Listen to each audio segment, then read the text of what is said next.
चिंता इंसान को अंदर से खोखला कर देती है। चिंता इंसान के मन की ताकत को खत्म कर देती है। चिंता आपके मन को तो कमजोर करती ही है, लेकिन साथ में आपके शरीर को भी कमजोर कर देती है। चिंता ताकत की निशानी नहीं है, कमजोरी की निशानी है। पर आपने कभी गौर किया, आप चाहे जितना भी चिंता कर लो, पर चिंता करके आप अपनी परिस्थितियों को कभी नहीं बदल सकते। न आप अपना गुजरा हुआ कल बदल सकते हैं और ना ही आप अपना आने वाला कल बदल सकते हैं। वास्तविकता में जब आप किसी परेशानी को लेकर, किसी तकलीफ को लेकर के चिंता कर रहे होते हैं, उस समय पर आप उस तकलीफ को दूर करने के लिए कुछ नहीं कर रहे होते हैं। उस परेशानी से निपटने के लिए आप कुछ नहीं कर रहे होते हैं। हमारी अधिकतर चिंताएं या तो हमारे आने वाले कल को लेकर होती हैं, या जो समय गुजर चुका है उसको लेकर हम सोचते रहते हैं। पर क्या आपको पता है कि वास्तविकता में कल होता ही नहीं है। कल सिर्फ हमारी बातों में होता है, शब्दों में होता है। कल का कोई वास्तविक रूप ही नहीं होता। कोई ऐसा इंसान नहीं होगा जो कल में जी रहा हो। जो इंसान कल में चला गया, इसका मतलब ही यही है कि वो इंसान अब इस दुनिया में नहीं है। आज का नाम ही जिंदगी है। और जो लोग ना दुख के आने से पहले ही दुखी हो जाते हैं, उन्हें जरूरत से ज्यादा दुख का सामना करना पड़ता है। आपका डर, आपकी चिंता न आने वाले दुख को भी आपकी जिंदगी में आमंत्रित कर देती है। एक बहुत धनी सेठ था। उसने एक दिन सोचा, क्यों ना मैं अपनी संपत्ति का हिसाब लगाऊं कि मेरे पास कितने पैसे हैं। उसने अपने मुनीमों को बुलाया और उनसे पूछा, तुम सब लोग मुझे हिसाब लगा के बताओ मेरे पास कितनी संपत्ति है। तो उन मुनीमों ने कहा कि आपकी संपत्ति बहुत बड़ी है, इसलिए हमें एक हफ्ते का समय दो। वो सारे मुनीम लगकर 7 दिनों तक उस सेठ की संपत्ति का हिसाब लगाते रहे।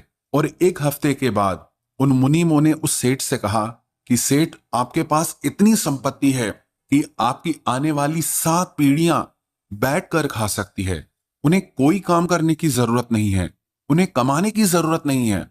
जब राजा ने यह सुना कि आने वाली मेरी 7 पीढ़ियां बैठकर खा सकती है, लेकिन 8वीं पीढ़ी का क्या, वो कैसे खाएगी, उसका गुजारा कैसे होगा, क्या उन्हें भीख मांगनी पड़ेगी। और इसी बात को लेकर के वो सेठ बहुत चिंतित हो गया। उसको चिंता में देखकर उस सेठ के मित्र ने उससे पूछा, तुम इतनी चिंता में क्यों रहते हो।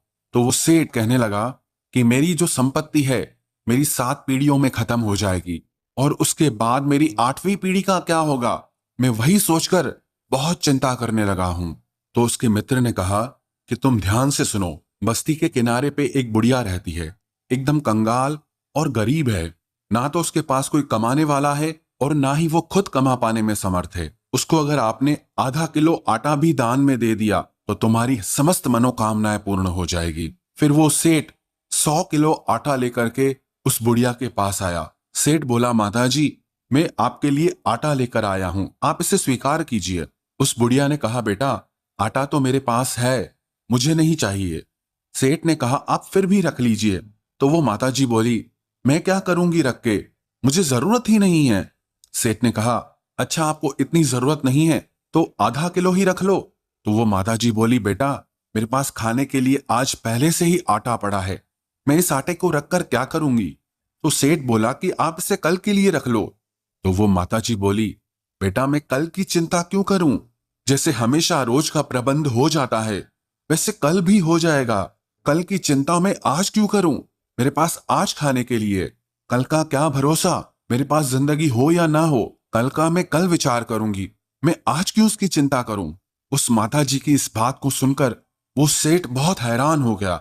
उस सेठ को समझ में आ गया कि मेरी चिंता का कारण अभाव नहीं है, कमी नहीं है, तृष्णा है, लालच है। हम सारी जिंदगी सोचते रहते हैं, चिंता करते रहते हैं कि कहीं मेरा कुछ छिन न जाए, कहीं कुछ मेरे हाथ से चला न जाए, कहीं मेरा कुछ नुकसान न हो जाए, कहीं मुझे कुछ दुख न मिल जाए। पर आपने कभी गौर किया कि आपकी 90% चिंताओं का आपके वास्तविक जीवन से कोई लेना देना नहीं होता, वो सिर्फ आपके दिमाग में ही घूमती रहती हैं।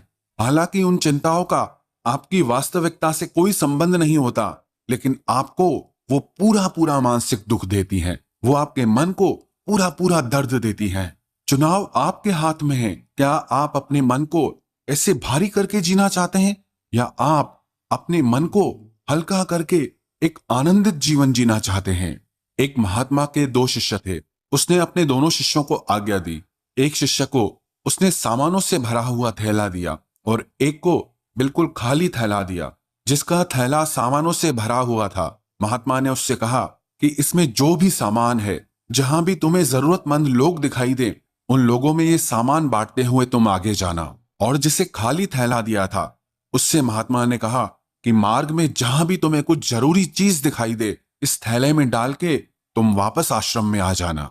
जब आश्रम से निकले तो जिसके पास भरा हुआ थैला था, उसको वो थैला उठाने में थोड़ी तकलीफ हो रही थी, और जिसके पास खाली थैला था वो मजे से टहलता हुआ जा रहा था। लेकिन जिसके पास भरा हुआ थैला था, वो धीरे धीरे अपने थैले को खाली करता जा रहा था, उसका भार घटता जा रहा था। और जिसके पास खाली थैला था, वो बीच बीच में से सामान उठाने लगा। उसे मार्ग में एक सोने की ईंट मिली।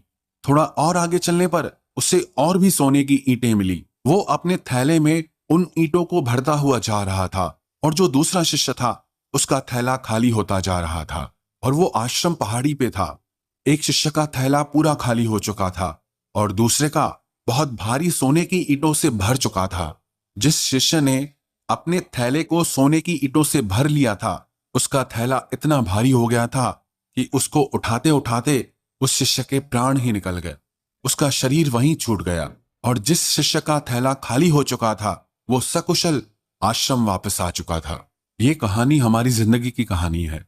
हम इस दुनिया में ना सांसों का थैला भरकर लाते हैं, और जैसे जैसे जिंदगी बीतती जाती है, ये सांसों का थैला खाली होता हुआ जाता है, और दूसरा थैला होता है हमारे मन का। अब उसे हम शांति, खुशी और आनंद से भरते हैं, या दुख, चिंता और तनाव से भरते हैं। ये सारा चुनाव हमारे हाथ में है। अगर हम हमारे मन के थैले को चिंताओं के वजन से भर देंगे, तनाव के, दुख के वजन से भर देंगे, तो हमारा जीवन और मृत्यु दोनों ही व्यर्थ हो जाएंगे। और अगर हम अपने मन को प्रसन्नता और आनंद से भर देंगे, तो हमारा जीवन भी सफल होगा और हमारी मृत्यु भी आनंद से भरी हुई होगी। आप चाहे चिंता करें या ना करें, ये जीवन एक दिन वैसे भी समाप्त हो जाएगा। महत्वपूर्ण यह है कि आप अपने जीवन में कितना खुश रहते हैं, आप अपने जीवन में कितना प्रसन्न रहते हैं। होना पाना, हारना जीतना, मिलना बिछड़ना जिंदगी में लगा रहेगा, पर सबसे ज्यादा जरूरी यह है कि आप अपने मन से कितना प्रसन्न हैं। आपका मन खुशियों से भरा है या फिर चिंताओं से भरा है। इसलिए अपने मन की सारी चिंताओं को भुलाकर जीवन के एक एक पल का आप आनंद उठाना सीखो। जीवन के एक एक पल को आप प्रसन्नता से जीना सीखो। ये जिंदगी आपको चिंता करने के लिए नहीं मिली है, ये जिंदगी आपको खुशी और आनंद से जीने के लिए मिली है।